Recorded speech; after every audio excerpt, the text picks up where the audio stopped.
there, good morning and welcome to GHOne News with me, Evelyn, Araba, Aidoo. Coming up this morning.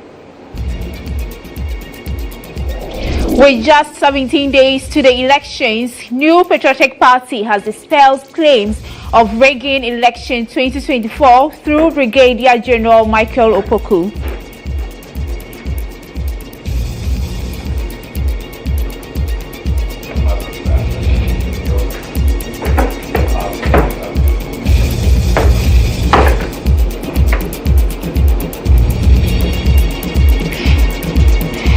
President Akufo-Addo lauds himself as a front-runner in infrastructural development as he commissions interchange. We have details of these and other stories. Please stay.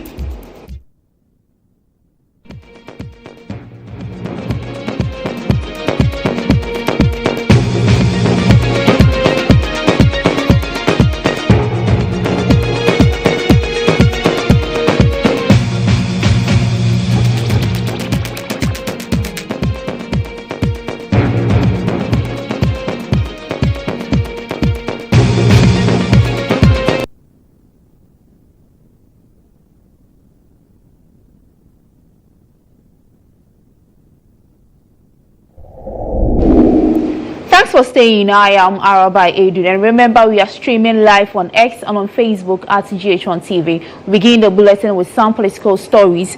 As a political analyst, Dr. Bernard Tutu-Buahini has described the Ashanti region as a battleground for both political parties, especially that of the NPP and the NDC. His comment comes after the NPP's flag bearer spent 15 days campaigning in the region and cautioned the party to be more proactive as all parties are eyeing the region. Dr. Buahini advised the NPP to be more proactive in their dealings in the region.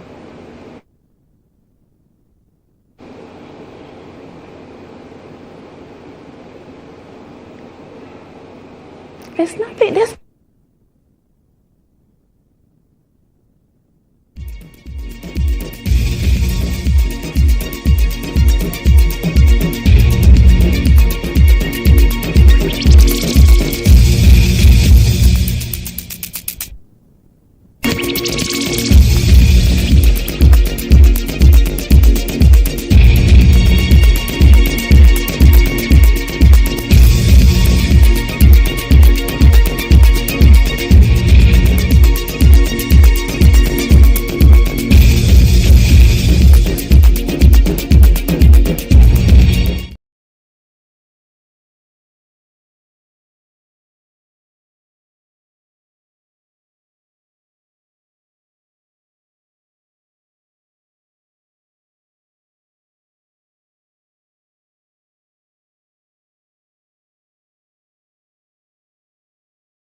And we apologize for that long break, but let's look at our headlines again. As New Patriotic Party dispels claims of rigging election 2024 through Brigadier General Michael Opoku. And President Akufo-Addo lauds himself as a front runner in infrastructural development as he commissions interchange. Details coming up, please say.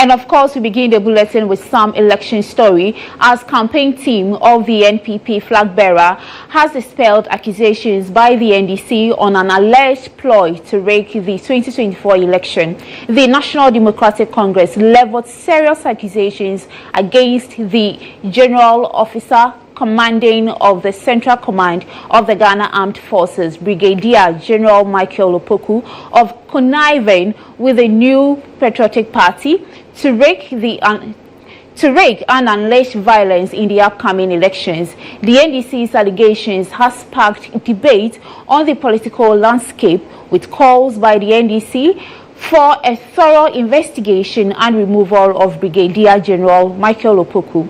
Here is National Communications Officer of the opposition NDC addressing the press.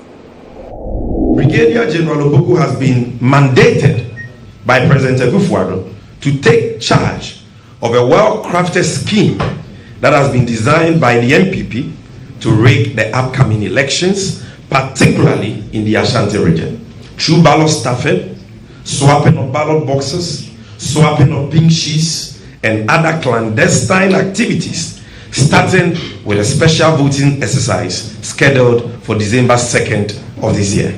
Per our credible intel, Brigadier General Opoku's residence in Kumasi is currently the storage facility of weapons, illegally printed ballot papers, military apparels, and other election materials, which the NPP intends to use to execute this dastardly and subversive agenda. So we are calling on the Inspector General of Police, who is the chairman of the Election Security Task Force, not to allow any persons to usurp his authority. The IGP and the Election Security Task Force must get to the bottom of this election rigging plot and stop Brigadier General Opoku and his thugs from embarking on another Techiman-styled killings.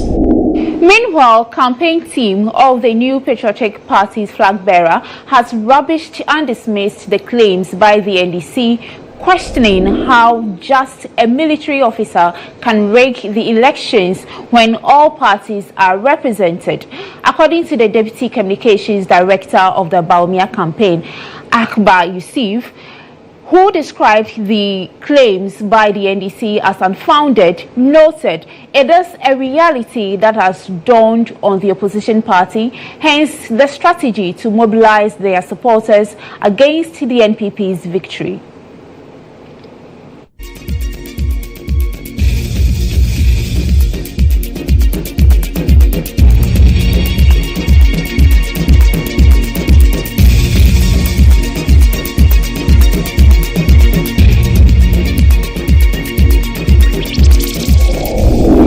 Now, away from politics, vehicle users who ply the Spinters, East Legon and Teshi roads can now have a sign of relief as President Akufo-Addo has commissioned the Flowerpo Interchange.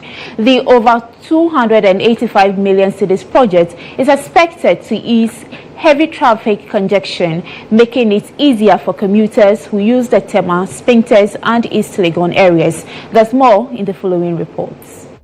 The Flowerpo Interchange is a two-tier structure featuring north-south flyover connecting the Bemmakam bypass to Boundary Route and redesigned roundabouts to optimize traffic flow. For years, The Flowerpo roundabout was notorious for its overwhelming congestion, with peak traffic exceeding 5,000 vehicles per hour. The completion of this project provides a long-awaited solution to the persistent problem. The project started in 2016 under the then John Mahama-led administration. Speaking during the ceremony here in Accra, President Akufo-Addo made a clarion call on the commuters and motorists to be cautious and join hands in safeguarding the access, ensuring that it serves its purpose for the long term. Let us remember, this project is one among many. From the northern savannas to the southern coastlines, and from east to west, we are building a new Ghana, one where roads, bridges, schools and hospitals rise as symbols of a nation that works for everyone. President Akufo-Addo also added that his administration has completed more interchanges, roads, and bridges than any other administration under the Fourth Republic, which he says is his government's commitment to the road sector. It's fitting then to acknowledge that this administration has constructed more roads and interchanges than any other in our nation's history. In the Greater Accra region alone, we have completed the Pokwase Interchange, Tema Motorway Interchange Phase 1, Obechemilante Interchange Phase 1, the East Legon Underpass, and today, this Flowerpo Interchange. Flowerpo Interchange is a legacy for future generations.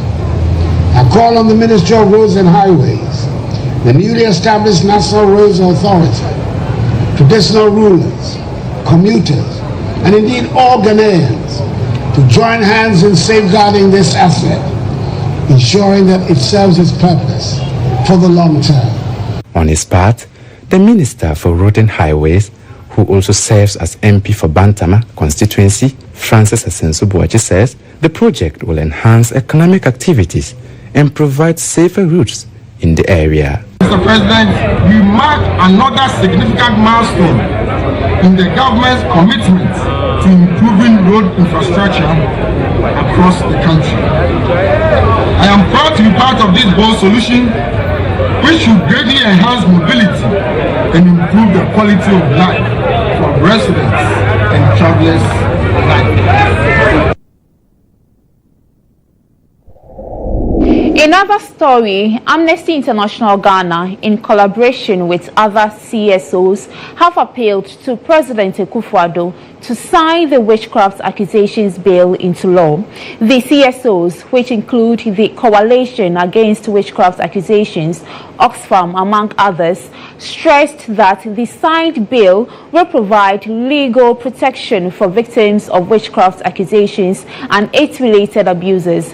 Addressing the media on Tuesday, the country director of Amnesty International Ghana, Genevieve Patterson, called on the president to assent the bill with immediate effect. We would like to officially appeal to the President of Ghana to sign the witchcraft accusations bill into law. It was passed by Parliament. Now it's time the Office of the President to also do their job by signing it into law.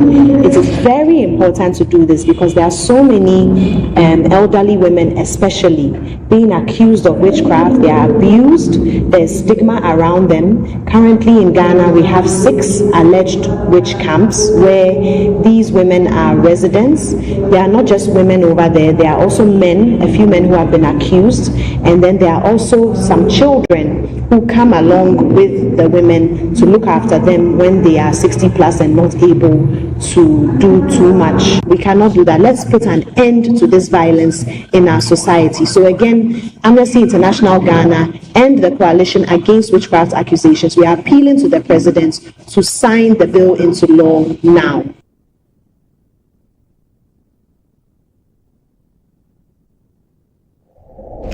Now, the Supreme Court has fixed December 18, 2024 to deliver judgment on the 2 controversial lawsuits against the passage of the Human Sexual Rights and Family Value Bill, also known as the anti-LGBTQI+ bill, before it. Broadcast journalist Richard Delasky and a researcher with the University of Cape Coast, Dr. Amanda Odoi, are challenging the processes and the passage of the bill passed by Parliament.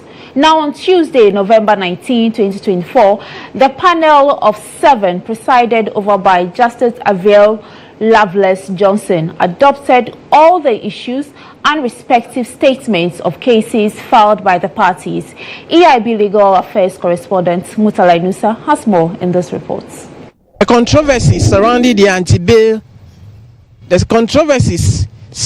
anti-gay bill cases at the Supreme Court will on the 18th of December be put to rest after the Supreme Court has fixed the date.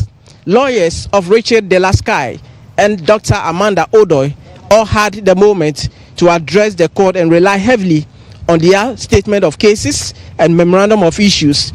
The Speaker of Parliament's lawyers, led by Thaddeus Sorry, and the Office of the Attorney General also relied heavily on their statement of cases. Meanwhile, in the case of Richard Delasky, the court has directed counsel for the plaintiff to file an amended statement of case by the 22nd of November, while the Attorney General and the Speaker of Parliament are to respond by the 27th of November. As we speak, the matter has been adjourned to December 18th for judgment. But what has been the reaction of counsel for Richard Delasky, Pakwesi Aidoo, moments after the judgment date was fixed? It can be an oversight. You see, in our tradition, we say that too much fish does not spoil the soup. We have quoted the overriding law of the country, which is the Constitution, Act 108. So bringing the legislation and the subsidiary legislation is only meant to emphasize that the importance of the financial impact assessment report is so crucial to Parliament that all laws which are emanating from Act 108 equally emphasize on it. But not that an omission of those legislation and subsidiary legislation will take away the stay of our argument. It will not take away anything. Our position remains the same. For those who claim the matter ought to have been dealt with before the December 7th election, he has this message for them. I've maintained time and again that I don't have the mandate to speak for the Chief Justice or the judiciary. It is not within our ethics as lawyers to come to court and give a definite timeline for hearing or determination of the matter. That lies in the bosom of the Chief Justice. So for now, please, I don't have anything to say to that. The 7-member panel of the Supreme Court, presided over by Justice Loveless Johnson, will on December 18 deliver its judgments and put finality to this whole controversy. From the Supreme Court here in Accra, Mutala Inusa, GHOne. And this is where we end GA Today News with me, Araba Aidoo. Do stay for GA Today, which comes up shortly with Lantan Papanko and Lily Mohammed.